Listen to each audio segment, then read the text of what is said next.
It's now 6:07 and 47 degrees, and Compassionate Friends is a relatively new group that's been formed in the Twin City areas. It is designed to help bereaved parents after the loss of a child. And our guests this morning, Jim Ragsdale and Robin Ross, both who have lost children in the last 18 months and with that organization. And you were telling me before we went on that to become a leader in this organization, you have to have lost a child prior to 18 months ago. Now, why that time limit? Well, I think the main reason for that is for the first several months, you're just kind of in a state of shock. You're not in a position to be a leader of any kind of group. You need help more than being in a position of being ready to help someone else. How did this come about right here in this area? Well, I heard about it from a sister-in-law of mine in Huntsville, Alabama, a group called Compassionate Friends. I called the telephone number in Chicago. They gave me the number of a group in Shreveport at the time. And we had planned to attend a meeting there, and before I made that meeting, they wrote me a letter back and said, hey, that a group was being formed in West Monroe, and that was the first meeting that I went to. And how many members do you have? Members? Well, we have. Do you have members, or? We have about 25 on a mailing list, but nowhere near that many come to the meetings. About 8 at the meetings. About 8 usually show up at the meetings. Who do you find comes to the meetings most? Is it people who have just lost children, or do they have to wait a little time there before they're comfortable talking about it in a group of people? I don't think there's been anyone that's come very shortly. There's, I think, maybe one lady that came shortly after losing her little baby. But it seems like there's a bit of time that passes before they're ready to try to get involved in any group like this. That's got to be the toughest thing for a parent to ever go through, the loss of a child. And I think so many people don't really know what to say and do when a friend or a relative has lost a child. So what do you think?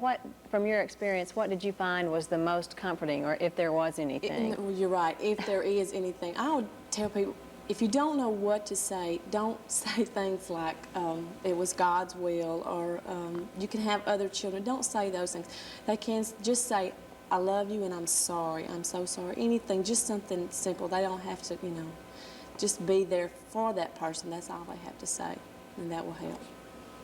I know that you're planning a workshop coming up this spring designed to help bereaved parents.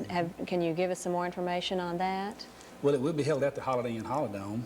Some of the topics that I know of that will be discussed is, the sudden death. I think we're going to be discussing suicide. We'll be discussing how to handle the holidays is one of the things we've discussed even recently. There'll be several topics like that will be discussed, and more information will be coming out for those that are interested in that. Who can come to the meetings? Does it have to be parents? I would think grandparents would be affected as well. Sure. Anyone that would be interested in helping people like this are welcome to come. We have, I guess, a couple of ladies that are professionals that work in the hospitals locally that work with us, and anyone that would be willing to work with and help those that are bereaved are welcome to come. What do your meetings consist of? Is it group discussions, or is it a get-together to try to get over the trauma? We try every other month to have a speaker, someone, a counselor or someone like that, and then every other month we just usually ourselves, and we just talk and share, which we always do that, even after the counselor or whoever finishes. But that helps the most, just talking. So that's what we're there for, to help each other listen and talk, and we laugh and we cry, and so that helps us. Do you eventually get to a point, or do some of the people who come eventually get to a point of acceptance where they no longer need your organization's help? Oh, sure. We feel like there'll always be people that need this support for maybe 5 or 6 months, and we've had some that come to one meeting and never come back, and that's okay. It's for those who feel like they need this kind of support and are having a hard time maybe coping or adjusting with it, because it's a tremendous adjustment. This is something that always happens to somebody else. You don't really ever expect this to happen, within your family, and then when it does, it's kind of like you're saying, this is not real. You deny it for a long time. You really do. You have a while before you can get to the point of saying, this did happen, and now I begin to cope with it. What are the stages? What did you find? It's probably pretty much the same for everyone, the stages that you go through. Maybe each one copes with them differently. Denial is probably the first one. This didn't really happen. In fact, I think for the first few days, that's definitely you wake up saying, this didn't really happen. This was all a dream. You go shopping, you go to the store, you do everything that you've always done before, because your mind refuses to accept the fact that And then one day you wake up and you realize, why did I do all these things? How could I go do these things when I have lost my child? And then you begin to accept. So it's probably more, it comes to a difficult point. But the stages can crop up again. Denial can come Really? up again later, and anger can come back. There's no set pattern for it, and they can come at different times and come back. But you do work through each of them as they come. You know, that's something that's very important, is the grief process is handled differently by different people. This is especially the case in families. I know husbands and wives, we have several in our group that have been divorced because of this. There's a hard time accepting that the other person may be having a harder time than you are, and it really causes friction within families.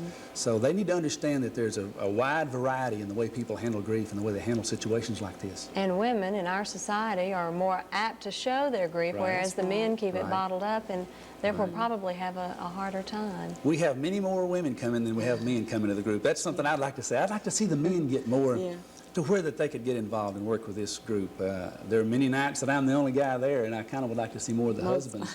Yeah, I'd like to see more of the husbands get involved in this. Now, you'd also mentioned that you would like parents who have lost children and can help others too get Sure. involved in the group. It seems that the parents that have lost a child maybe 5, 6, 7 years ago, they feel like they don't need this group, and that's probably the case. But we feel like that if we could get a few of those parents involved in this group, that it would be a tremendous help to us who have lost a child even in a recent period.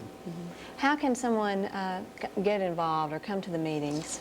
I think if they would call the St. Francis Medical Center's Social Services Department, they could give them some information, because Cindy Rogers, she has helped us get the group started and everything, so she can give them any kind of information. But just call up there and they can tell you how. And when are your meetings? They're the first Monday of the month at the Holiday Inn Holidome at 7 p.m.